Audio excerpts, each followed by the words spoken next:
구독, 좋아요, 알림 설정. 행복한 순대로 TV.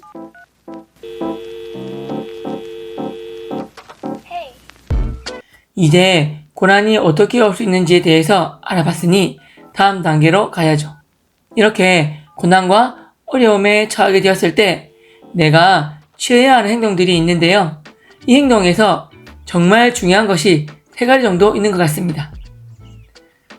첫 번째는 하나님 앞에서 나의 태도, 즉 내 마음의 자세가 가장 중요합니다. 바른 태도와 바른 마음의 자세가 필요하다는 것이겠죠.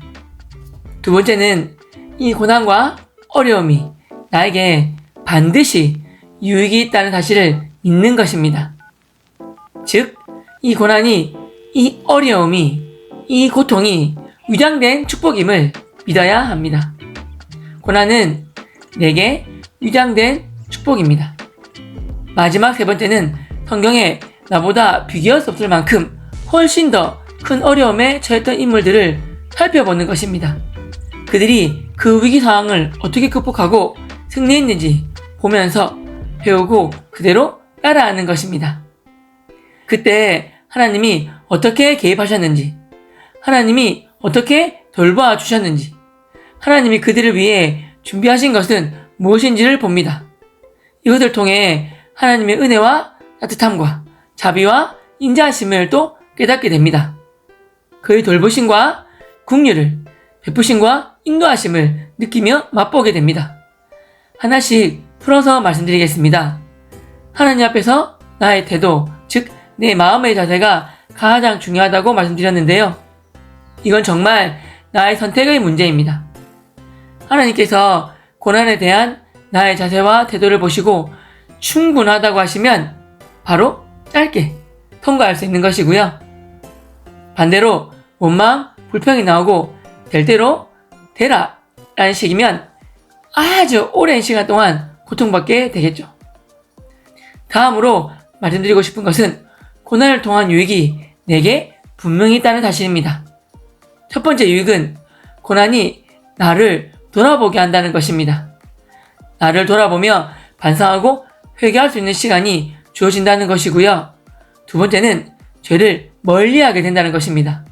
나의 잘못 때문에 고난 중에 있다면 더더욱 그렇겠죠?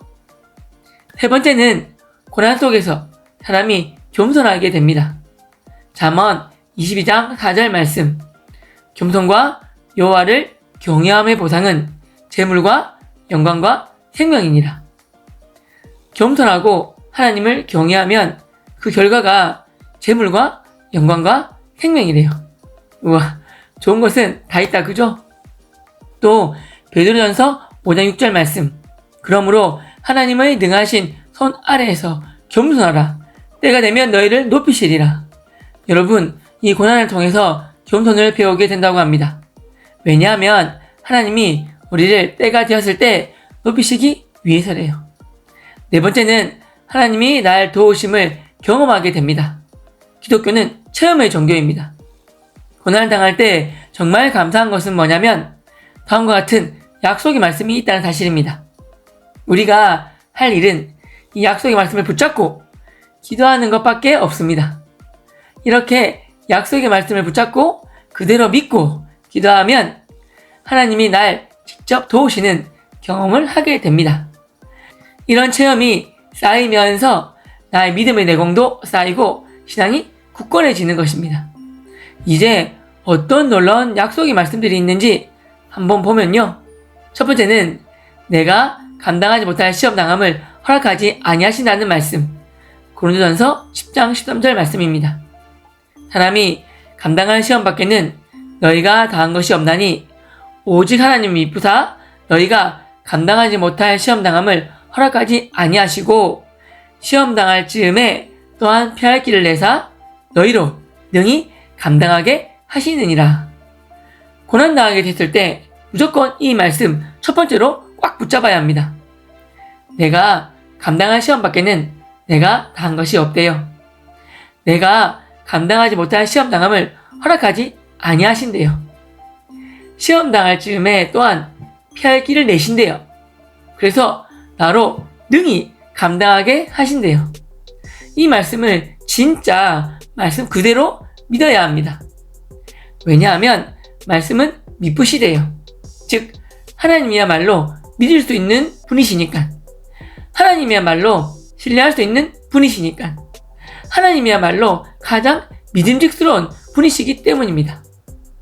이 말씀이 안 믿어지면 고난이 왔을 때 사람이 불안해집니다. 사도행전 4장 2절 말씀 보면요. 예수 안에 죽은 자의 부활이 있다고 백성을 가르치고 전함을 싫어하여. 이 말씀인데요. NIV 영어 표현을 보면 They were greatly disturbed 라고 나와요.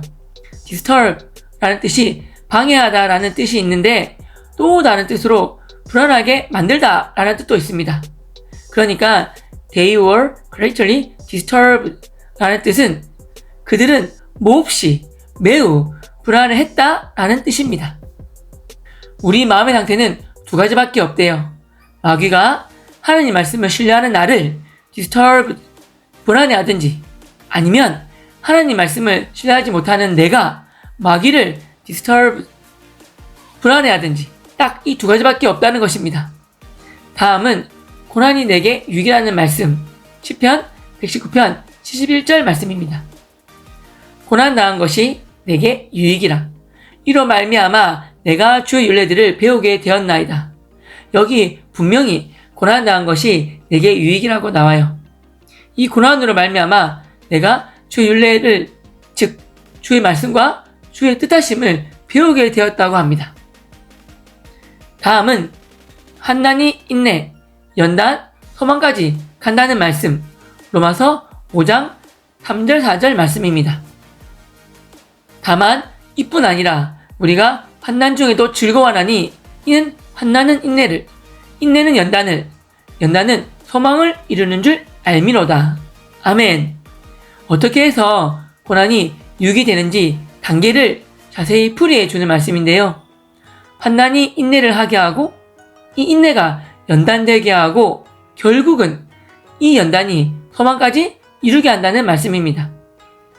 참 환난, 인내, 연단 없이 소망이 이루어지면 좋겠는데 그렇지 않다고 성경에 나오네요.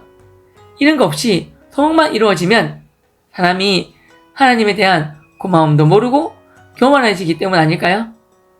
다음은 사망의 음침한 골짜기 다닐 때 우리와 함께 하신다는 시편 23편 4절 말씀입니다. 내가 사망의 음침한 골짜기로 다닐지라도 해를 두려워하지 않을 것은 주께서 나와 함께 하심이라. 주의 지팡이와 막대기가 나를 안위하시나이다. 아멘. 골짜기. 세상에 그 골짜기가 시체가 널브러져 있는 사망의 음침한 골짜기래요. 와우, 생만 해도 오싹한데요. 그런 곳을 다닐 때라도 누가? 바로 우리 하나님 아버지께서 나와 함께 하신대요. 예언이가 아직 어려서 밤에 화장실 혼자 가기 무서워하거든요. 그때마다 항상 아빠인 저랑 같이 가자고 합니다. 제가 같이만 가주면 거기서 편안하게 웃으면서 볼일을 보더라고요. 바로 이거겠죠. 제가 이스라엘 성지순례 할 때 몽골에 선교하러 갔을 때 거기서 목자가 양들을 모는 것을 직접 봤습니다. 양들이 눈이 나빠서 길이 아닌 엉뚱한 곳으로 잘 간대요. 그때 목자가 지팡이 손잡이를 갈고리처럼 사용해서 양의 목에 이렇게 걸어서 방향을 조절해 주더라고요. 그리고 막대기는 늑대나 공 같은 놈들이 왔을 때 위협을 주고 물리치는데 사용하는 것이고요. 다음은 웅덩이와 소렁에 빠진 나를 건져주신다는 시편 40편 1, 2절 말씀입니다. 내가 여호와를 기다리고 기다렸더니 귀를 기울이사 나의 부르짖음을 들으셨도다. 나를 기가 막힐 웅덩이와 수렁에서 끌어올리시고 내 발을 반석 위에 두사 내 걸음을 견고하게 하셨도다. 아멘. 저는 이 구절을 너무나 좋아합니다. 내 기도에 귀를 기울이시고 나의 호소를, 나의 절규를, 나의 부르짖음을 들으셨대요. 그리고 나를 기가 막힐 정도로 깊은 웅덩이와 수렁에서 친히 내 손을 잡아서 행여 내가 손뻗을 힘이 없으면 뒷못 옷덜미를 잡아서라도 끌어 올려주신대요. 그리고 내 발을 반석 위에 두셔서 그 뒤로는 내 걸음이 탄탄하게, 안전하게, 견고하게 해주신대요. 하나님께 감사하고 또 감사드릴 뿐입니다.